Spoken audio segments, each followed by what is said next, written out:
Once upon a time, in the days when there were fairies, a king and a queen reigned in a country far away. Now this king and queen had plenty of money, plenty of good things to eat and drink, and a coach to ride, and every day. However, although they had been married many years ago, they had no children. This saddened them very much, as they dearly wanted a child. One day, as the queen was walking by the side of the river at the bottom of the garden, she saw a poor little fish that had thrown itself out of the water and lay gasping and nearly dead on the bank. The queen took pity on the little fish and threw it back again into the river. Before it swam away, it raised its head out of the water and said, "I know what you wish is, and I shall come true. In return for your kindness to me, you will soon have a daughter." What the little fish had said soon happened, and the queen had a little girl, so very beautiful that the king could not stop looking at her. He was so happy, he said he would throw a great party and show the child to all the land. So he asked his kinsmen, nobles, friends, and neighbors. But the queen said, "I will have the fairies also, that they might be kind and good to our little daughter." Now there were 13 fairies in the kingdom, but as the king and queen had only 12 golden dishes for them to eat out of, they were forced to leave one of the fairies without asking him. So 12 fairies came, each with a high red cap on her head, red shoes with high heels on her feet, and a long white wand in her hand. After the feast was over, they gathered round in a ring and gave all their best gifts to the little princess. One gave her goodness, another beauty, another riches, and so on until she had all that was good in the world. Just as 11 of them had done blessing her, a great noise was heard in the courtyard, and word was brought that the 13th fairy had come, with a black cap on her head, black shoes on her feet, and a broomstick in her hand. She quickly came up into the dining hall. Now, as she had not been asked to the feast, she was very angry, scolded the king and queen very much, and set to work to take her revenge. So she cried out, "The king's daughter shall, in her 50th year, be wounded by a spindle and fall down dead." Then the 12 of the friendly fairies who had not yet given her gift came forward and said that every wish must be fulfilled, but that she could soften his mischief. So her gift was the king's daughter. When the spindle wounded her should not really die, but should only fall asleep for 100 years.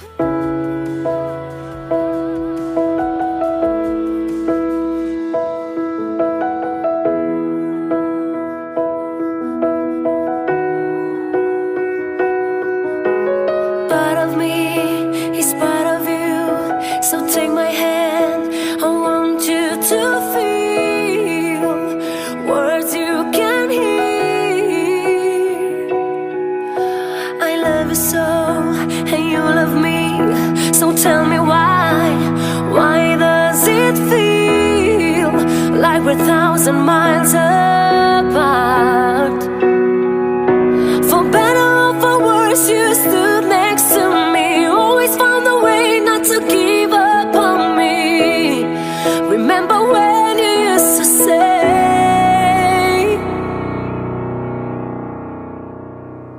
"You know our love can save it all. We've been together for so long, so don't give up on who we are. We'll work it out somehow."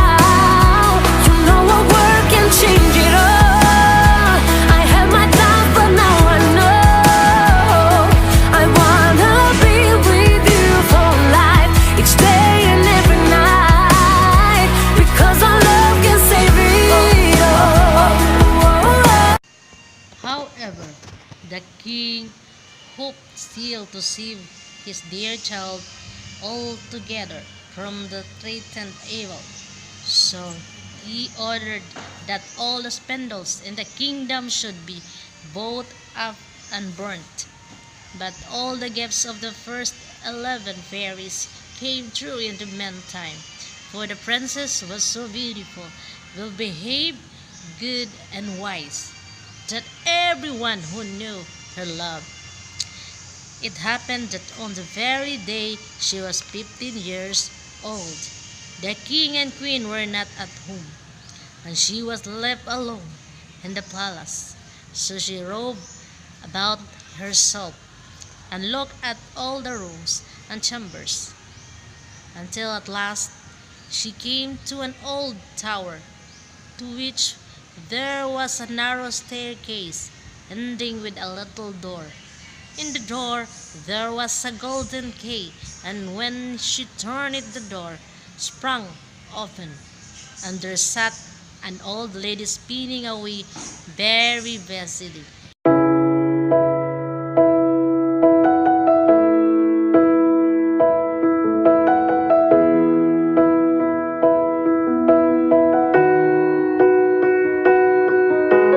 Part of me is part of you, so take my hand, I want you to feel.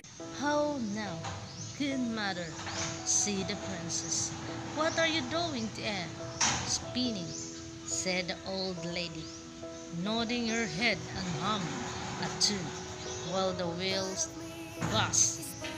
How prettily that little thing turns round, said the princess, who took the spindle and began to try and spin. But scarcely had she touched it before the fairy's prophecy was fulfilled. The spindle wandered here, and she fell down lifeless on the ground. However, she was not dead, but had only fallen into a deep sleep. The king and the queen, who had just come home, and all their court, fell asleep too. The horses sleep in the stables, the dogs in the court fell asleep too.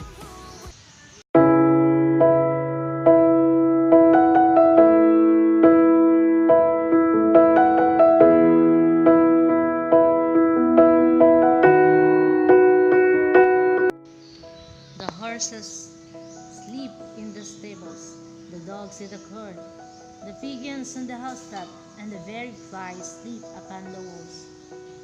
Even the fire on the hearth left of the blazing, and went to sleep, and the spit that was turning about with a ghost upon it, for the king's dinner stood still. The cook, who was at that moment pulling the kitchen boy by the hair to give him a box on the ear for something he had done amiss, let him go, and both fell asleep. The butler, who was slyly testing the air, fell asleep with the jug at his lips, and thus everything stood still and sleep suddenly. Its thorns soon grew round the palace, and every year it became higher and thicker.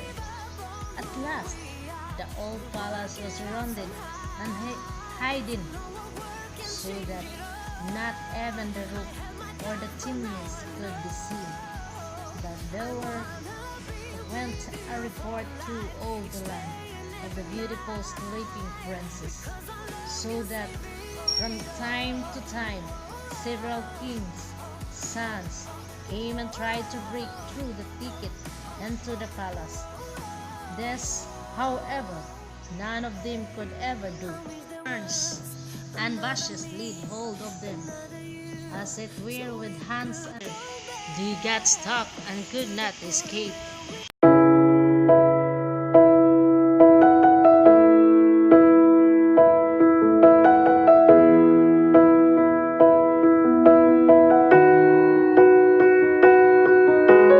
Part of me is part of you, so take my hand.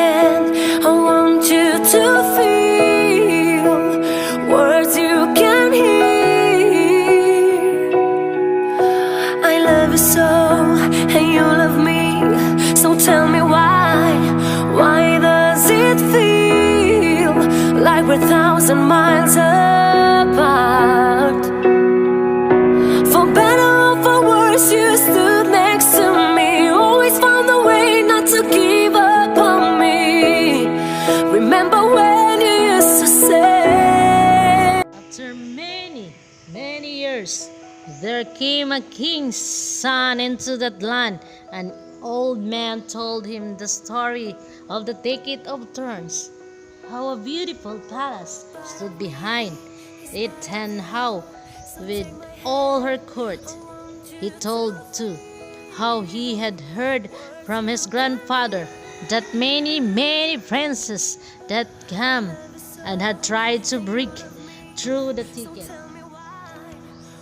but that they had all stuck fast in it. Then the young prince said, "All this shall not frighten me. I will go and save the sleeping princess." The old man tried to hinder him, but his mind was made up to go. Now that very day the 100 years were ended, and as the prince came to the thicket, he saw nothing but beautiful flowering shrubs. He got through them with ease, and they shot in after him as thick as ever. Then he came at last to the palace, and there in the court lay the dogs asleep.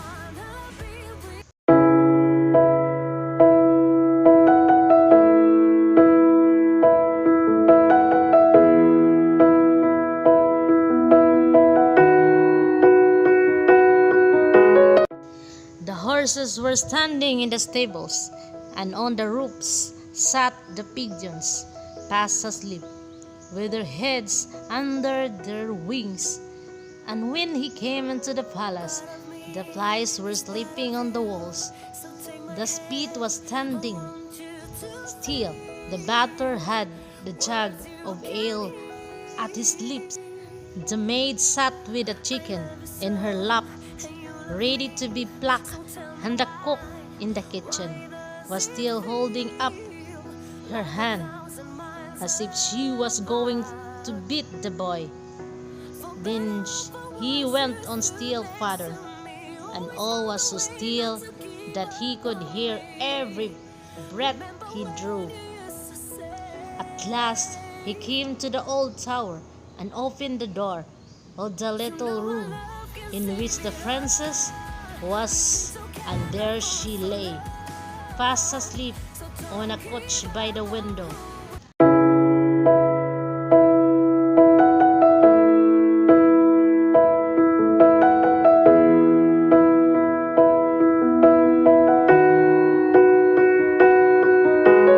part of me is part of you.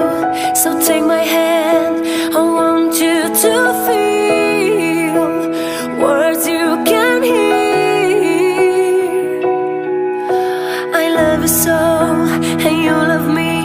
So tell me why does it feel like we're 1,000 miles apart? She looked so beautiful that he could not take his eyes off her, so he stooped down and gave her a kiss.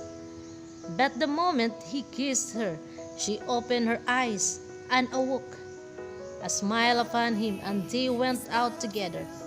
Soon the king and the queen also awoke in the court, and they gazed on each other with great wonder. And the horses shook themselves. The dogs jumped up and barked. The pigeons took their heads from under their wings and looked about and flew into the fields. The flies on the walls buzzed again. The fire in the kitchen blazed up. Round went the spit with the ghost for the king's dinner upon it. The butler finished his drinks of ale. The maid went on plucking the pole, and the cook gave the boy the box on his ear. The prince and the princess were married. There was a tremendous wedding feast, and they lived happily together for the rest of fire in the kitchen blazed up. Round went the spit with a ghost for the king's dinner upon it. The butler finished his drink of ale. The man went on plucking the fowl, and the cook gave the box on his ear. The prince and the princess were married. There was a tremendous wedding feast, and they lived happily together for the rest of their lives.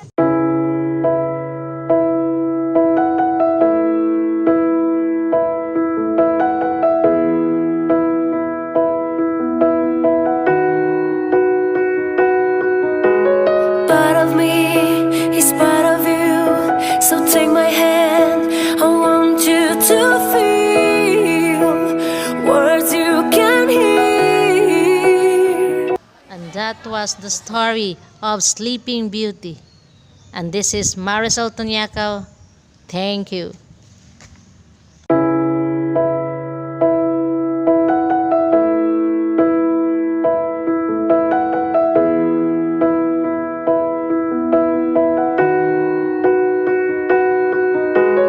Part of me is part of you, so take my hand. I want you to feel words you can hear.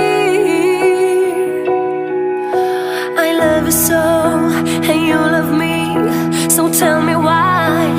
Why does it feel like we're 1,000 miles away?